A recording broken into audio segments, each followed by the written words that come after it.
ఆవిడ పుట్టిన సముద్రంలోనూ నీరే కాబట్టి చుట్టూ పద్మాలే ఉన్నాయి. 2 చేతుల్లో 2 పద్మాలు ధరించింది ఆవిడ.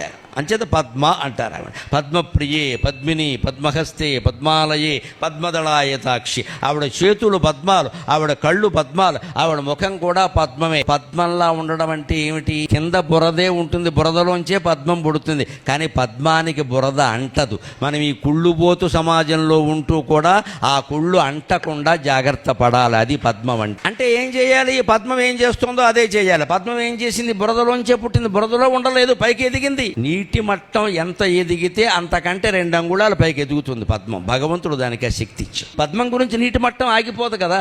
చెరువులో నీరు పెరుగుతూనే ఉంటే ఒక్కోసారి తరుగుతూ ఉంటుంది. చెరువులో నీరు పెరిగింది అంటే పద్మం అప్రయత్నంగా ఇంకో 2 అంగుళాలు పైకి ఎదుగుతుంది.